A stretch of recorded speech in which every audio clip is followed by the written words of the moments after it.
Hadirin dan hadirat, kita bersyukur kepada Allah Subhanahu wa taala yang dimana Allah Subhanahu wa taala telah memberikan kita nikmat dari besar, nikmat dipertemukan dengan bulan Ramadan dalam keadaan muslim, mukmin, sehat walafiat, dalam keadaan dimana Allah Subhanahu wa taala masih membuka bagi kita pintu-pintu kebaikan, masih menutup bagi kita pintu-pintu keburukan. Sehingga siang ini kita masih sholat, siang ini kita masih puasa, dan mudah-mudahan sore lagi masih sholat asar, sholat maghrib, dan seterusnya kebaikan-kebaikan yang Allah mudahkan bagi kita. Dan semoga juga kita tidak berjerumus ke dalam jurang-jurang kemaksiatan yang bisa menghancurkan dunia dan akhirat kita. Tak lupa salawat serta salam kepada Nabi kita Muhammad sallallahu alaihi wasallam yang telah membimbing umat dari gelapnya jahiliyah menuju terangnya agama Islam. Bapak Ibu yang dirahmati Allah Subhanahu wa taala, sesungguhnya puasa Ramadan ini memiliki pahala yang besar dan ampunan yang besar. Jadi pahala sekaligus ampunan. Karena kita perlu dua-duanya. Pahala agar Allah masukkan kita ke surga yang tertinggi. Karena dengan banyaknya pahala yang kita bawa, Allah tinggikan derajat kita di surga. Kita perlu ampunan agar pertama bisa kita ringan. Kemudian kedua, agar kita tidak dimasukkan ke dalam neraka Allah Subhanahu wa taala. Nah, puasa Ramadan ini memiliki pahala yang besar sekali. Saking besarnya Allah Subhanahu wa taala tidak menjelaskan seberapa besar pahalanya. Memang Allah sebutkan ampunannya, ampunan. Tapi apa yang didapat bagi orang yang berpuasa berupa pahala itu apa? Itu Allah Subhanahu wa taala menyebutkan dalam hadis qudsi. Allah Subhanahu wa taala berfirman, setiap ibadah itu untuk anak-anak kecuali puasa, aku sendiri yang berikan pahalanya. Lafaz seperti ini itu menunjukkan Allah ingin membesarkan pahala Ramadan dengan tidak merincikannya. Beda dengan misalnya barang siapa yang bangun masjid dia akan dibangunkan rumah di surga. Barang siapa yang buat begini dia akan dapat begini. Barang siapa yang buat begini dia akan dapat begitu. Barang siapa yang buat begini dia akan dapat begitu. Kan ada rinciannya. Tapi lain dengan puasa Ramadan. Allah Subhanahu wa taala cukup bilang apa? Aku sendiri yang balas. Saking besarnya pahala yang apa sebenarnya Allah berikan kepada kita, Allah Subhanahu wa taala tidak rincikan itu. Saking besarnya. Dan puasa itu menggabungkan banyak ibadah, di antaranya ibadah sabar. Ibadah sabar ada dalam berpuasa. Apa ganjaran-ganjaran bersabar? Allah berfirman, "Innama yuwaffas sabiruna ajrahum bighairi hisab." Sesungguhnya hanya orang-orang sabar sajalah yang diberikan ganjaran tanpa batas. Ini pun apa? Tanpa batas. Akhirnya saking banyaknya tidak ada batasan. Besar pahalanya. Adapun ampunannya di situ Allah SWT, Rasulullah SAW menyebutkan dalam hadisnya. Tapi sebelum kita bahas ampunan bulan puasa Ramadan, kita bahas puasa sunnah dulu. Yang dimana? Yang namanya sunnah itu derajatnya di bawah wajib. Yang tertinggi itu rukun, di bawahnya wajib, di bawahnya sunnah muakkadah, kemudian sunnah. Gitu ya? Rukun sudah pasti wajib, wajib belum tentu rukun. Puasa Ramadan masuk amnya. Rukun sudah pasti wajib, gitu ya? Baik, kita bahas soal puasa yang sunnah dulu. Apa itu? Puasa Arafah. Puasa Arafah kata Rasulullah, "Ahtasibu 'ala Allah an yukaffira as-sanata allati qablahu was-sanata allati ba'dahu." Berharap pada Allah Subhanahu wa taala Allah ampunkan dosa setahun yang lalu dan setahun yang akan datang. Akhir tahun 2 tahun. Itu puasa apa Bapak? Saya sunnah puasa Arafah. Itu bukan wajib, itu bukan rukun. Itu puasa sunnah. 2 tahun ampunannya hadirin sekalian. Kalau seandainya yang sunnah itu pahalanya ampunan seluas itu, apalagi yang wajib, apalagi yang rukun seperti puasa Ramadan yang sekarang kita berada di dalamnya. Ngomong sama seperti sholat, contohnya sholat ada istilah 2 rakaat sebelum fajar, qabliyah fajar, qabliyah fajar. Apa Rasulullah lebih baik daripada dunia dan seisinya? Itu sholat sunnahnya, sholat fajarnya itu lebih besar. Kalah miliar dunia, kalah yang punya pulau, yang punya helikopter, yang punya jet pribadi, kalah semuanya dengan hanya 2 rakaat sebelum fajar. Baik, kita kembali kepada puasa tadi. Jadi hadirin sekalian maka Allah SWT, kita berpuasa bukan sehari. Kita berpuasa di bulan Ramadan 30 hari atau setidaknya 29 hari. Kalau seandainya bulan hanya 29. Jadi kalau seandainya satu Arafah saja pahalanya 2, ampunnya 2 tahun. Berarti bulan Ramadan itu setiap hari. Setiap hari kita berpuasa. Rasulullah bersabda, "Man shoma Ramadan imanan wa ihtisaban, ghufira lahu ma taqaddama min dhanbi." Barang siapa yang puasa Ramadan dengan keimanan dan berharap pahala, maka Allah ampuni dosanya yang telah lalu. Pasti kita berdosa, dan yakinlah kita berdosa.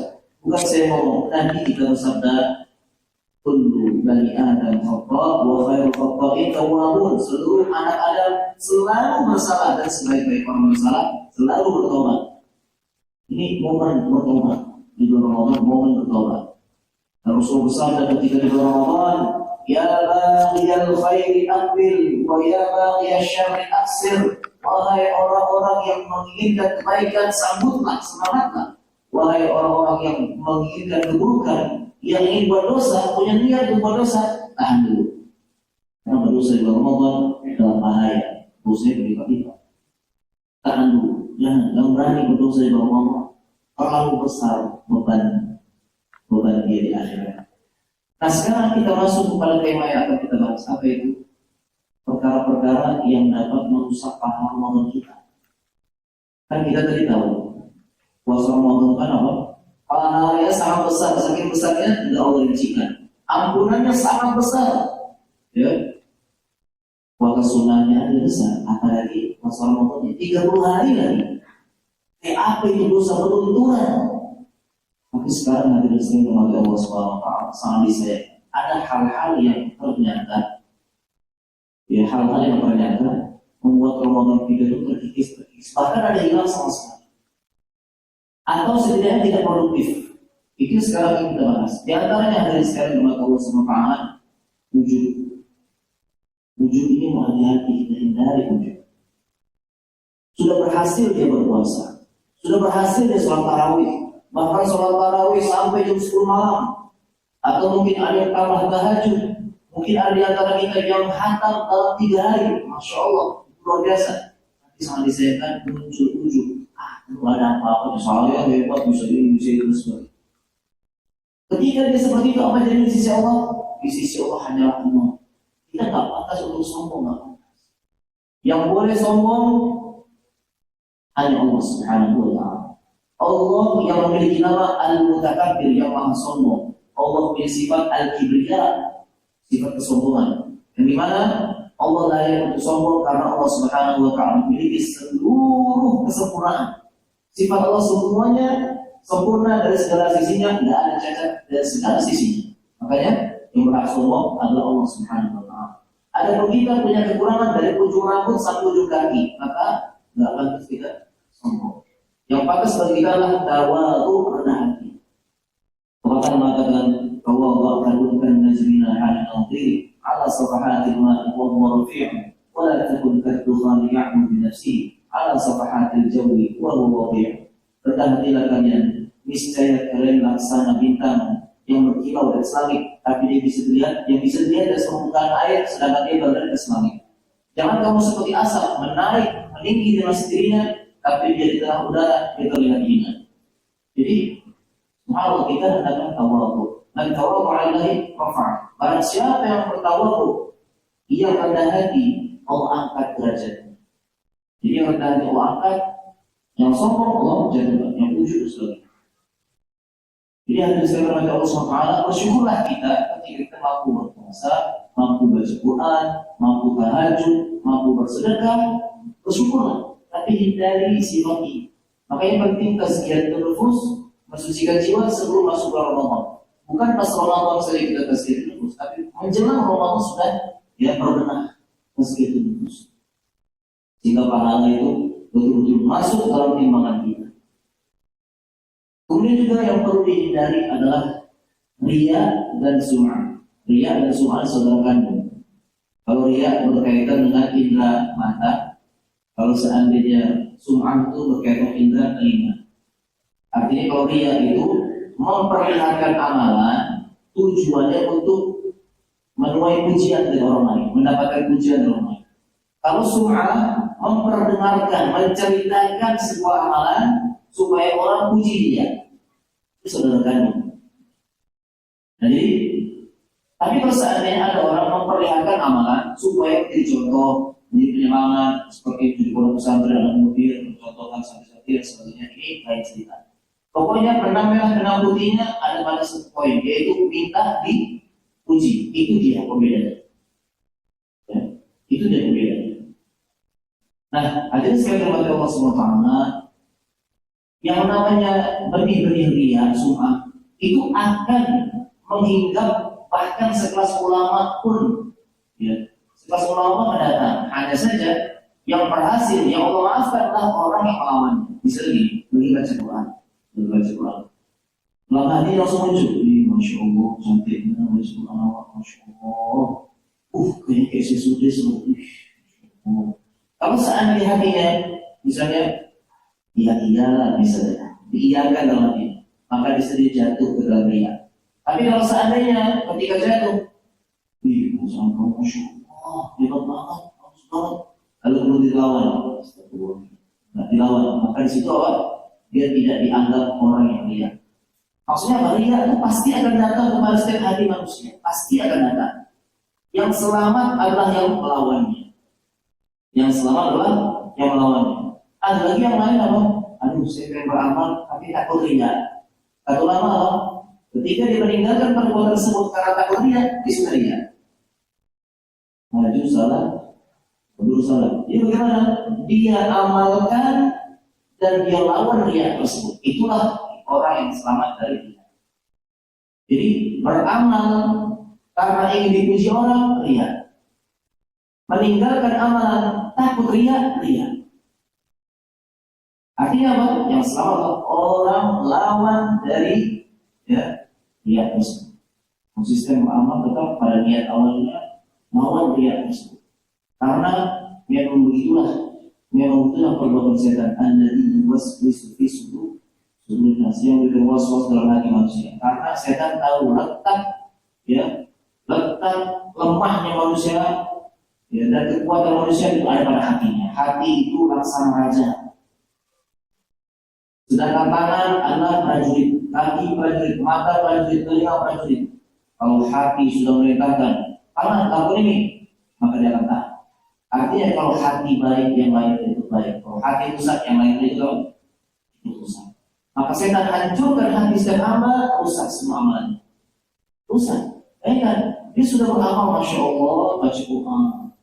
Dia sudah berpuasa, dia sudah haji, dia sholat, dia ini sebagainya. Tapi apa? Dia tidak puji. Akhirnya di sisi Allah hanyalah debu-debu yang berterbangan. Alhamdulillah.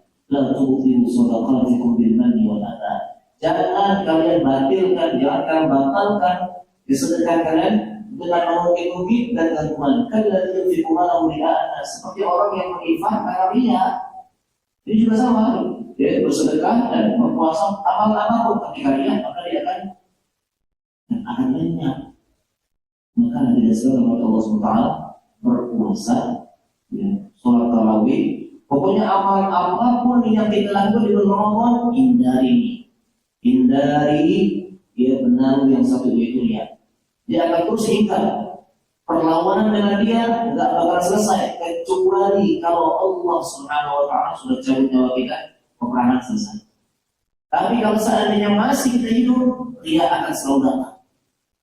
Maka sekelas Imam Ahmad rahimahullah, di detik-detik terakhir beliau meninggal dunia, beliau sempat mengigau, beliau tidur mengigau, belum. Lalu terbangun. Anaknya bertanya, wahai ayahku, maksudnya belum. Imam Ahmad bercerita, barusan setan datang kepadaku, menggigit jarinya dalam keadaan marah, lalu dia berkata, kamu hebat, telah berhasil lolos dariku. Akhirnya apa? Imam Ahmad mengatakan, belum.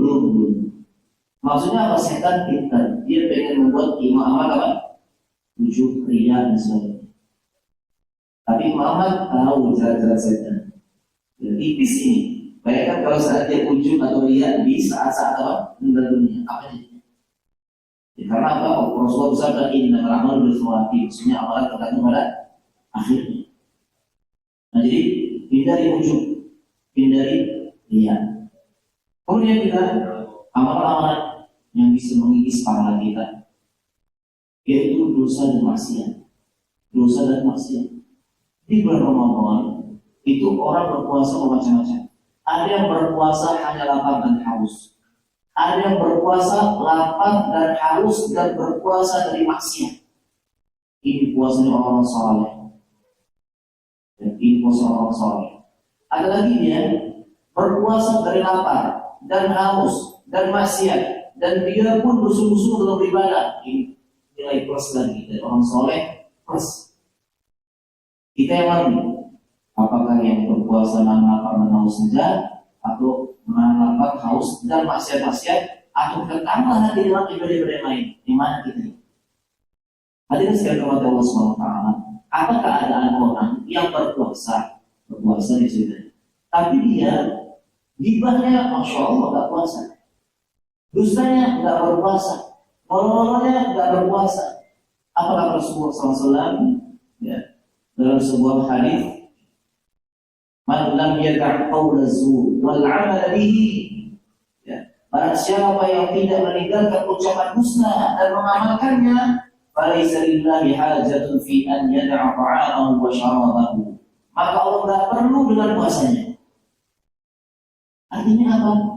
Pahala puasa yang harusnya cukup besar sekali, tapi karena dia tidak berpuasa, lisannya dari dosa-dosa, maksiat, ghibah dan lain-lainnya, maka itu apa? Akan membuat pahala yang tipis.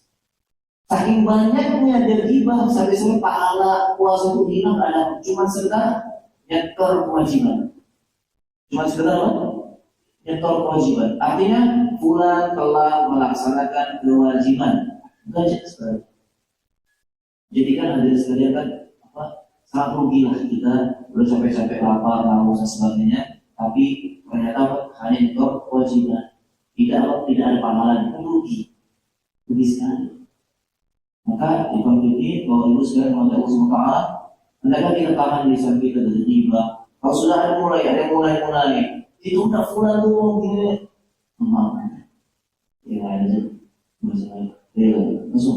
langsung dikat. Karena barang ini kalau sudah satu kasih bumbu satu kasih bumbu satu sebagai jadi udah gitu. Ya, lagi berpuasa tapi dia makan bangkai.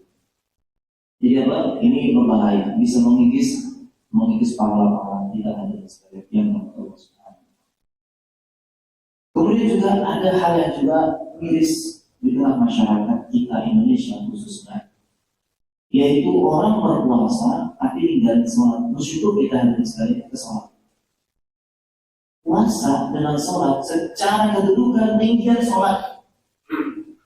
Sholat diwajibkan di Sidratul Muntaha tanpa perantara malaikat Jibril.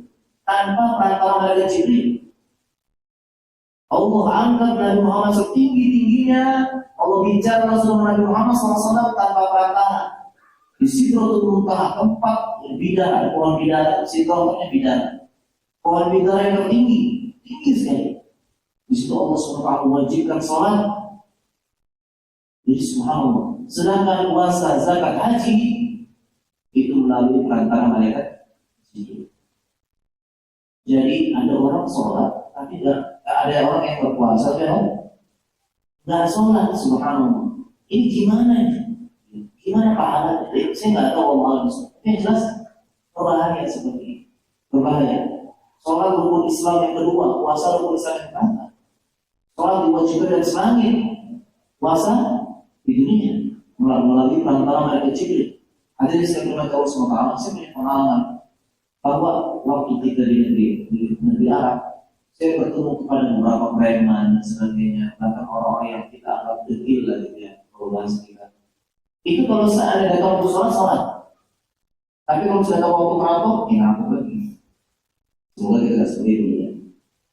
Intinya, setelah dicari-cari info soalnya, ternyata mereka sadar bahwa meninggalkan sholat dibanding rampok gedean dosa meninggalkan sholat. Jadi, ya walaupun kita jangan sampai seperti itu lah, kita sholat dan hanya preman gitu. Sholat bukan preman juga. Tapi setidaknya ada hal yang bisa kita petik bahwa mereka tidak berani dari sholat, tidak berani gitu. Kalau kita, masya Allah berpuasa, maka menjadi sedekah, tapi sholatnya enggak. Kamu bilang kemana aku? Sholat hadirin sekalian oleh Allah SWT itu diperintahkan sejak umur 7 tahun, padahal dia belum wajib. Kalau meninggal itu berapa dosa? 10 tahun dia belum bayar, tapi kalau meninggalkan dipukul. Rasul bersabda, "Muru auladakum bis-salati wa hum abna' sab'i sinin." Perintahkan anakmu untuk salat di umur 7 tahun, padahal belum wajib. Wadribuhum 'alaiha bi'ashar. Pukul dia ketika meninggalkan salat di umur 10 tahun.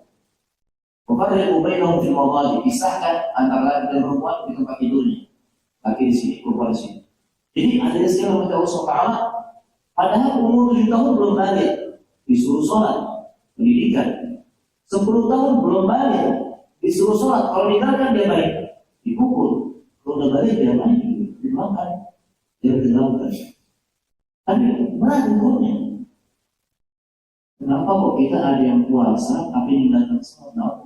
Itu malamnya. Ada juga yang parah juga, yang memang nggak puasa sama sekali. Hadirin sekalian Allah SWT, jangan pernah berpikir untuk tidak berpuasa. Rasulullah SAW pernah bermimpi, dan mimpinya para nabi adalah wahyu. Mimpinya para nabi adalah wahyu.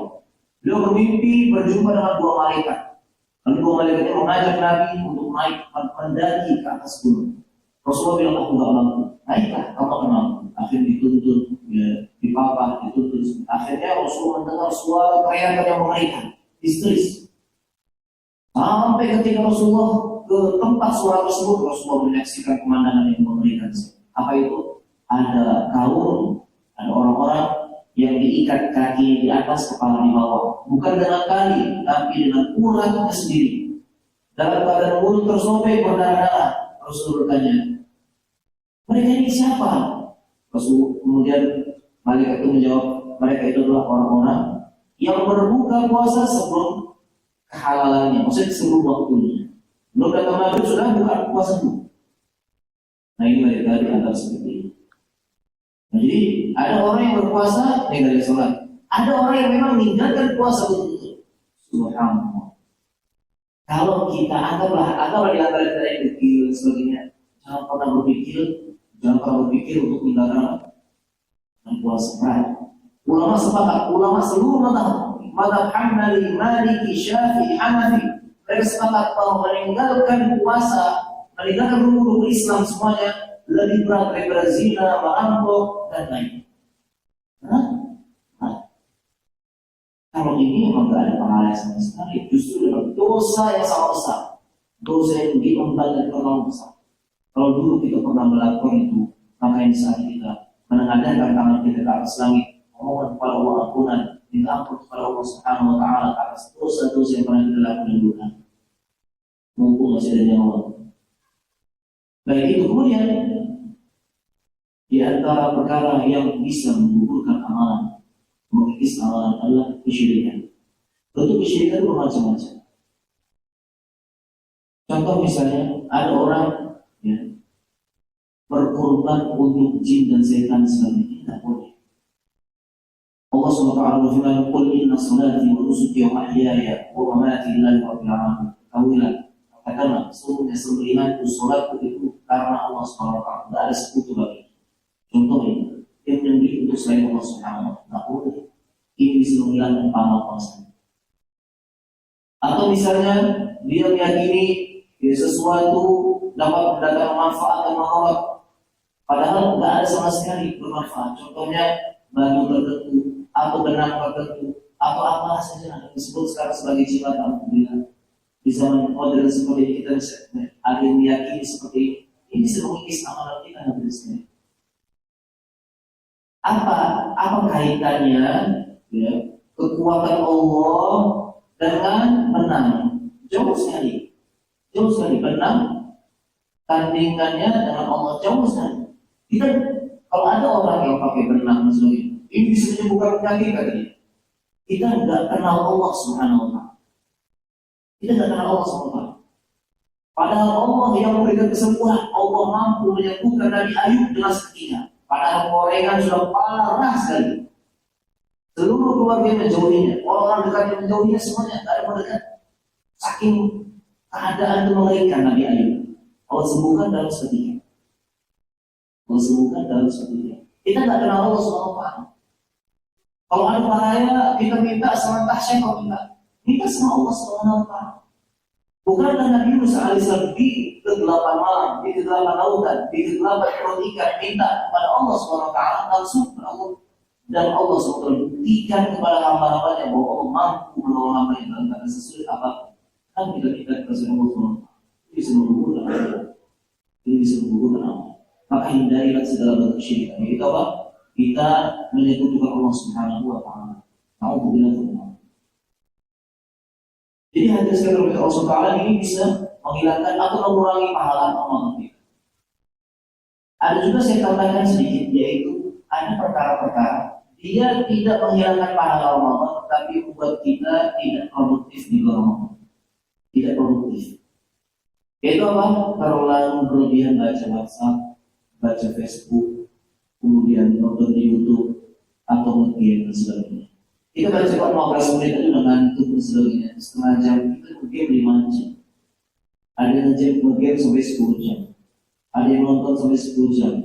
Oke, anggaplah itu nggak berdosa. Anggaplah nggak berdosa. Itu mubah. Anggaplah seperti itu. Tapi apa? Kita nggak ada tambahan dalam pahala. Kita nggak ada. Jadi nggak produktif Ramadan kita.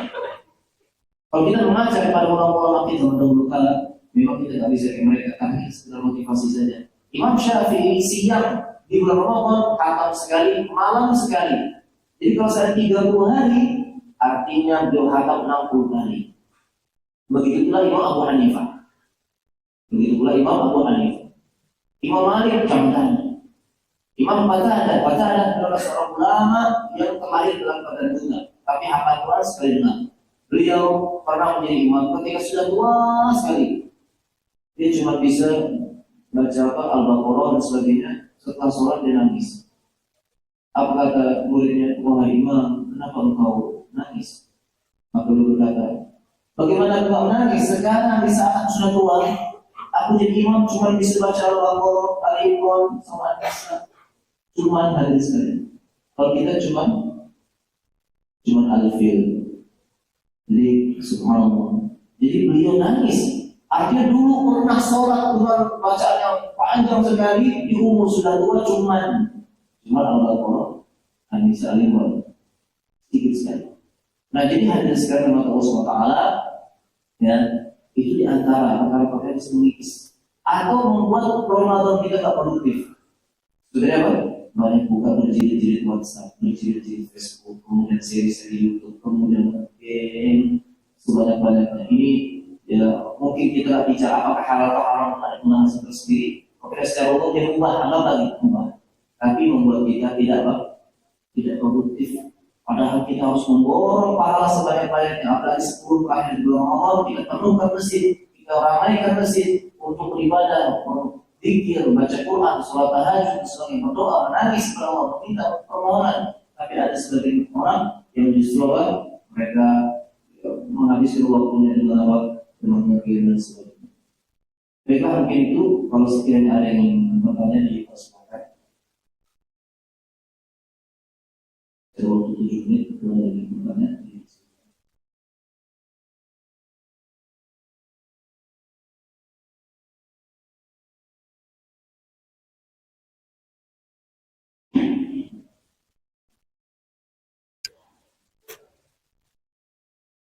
Baik, dengan seperti silakan. Nanti kalau tidak ada kita tutup.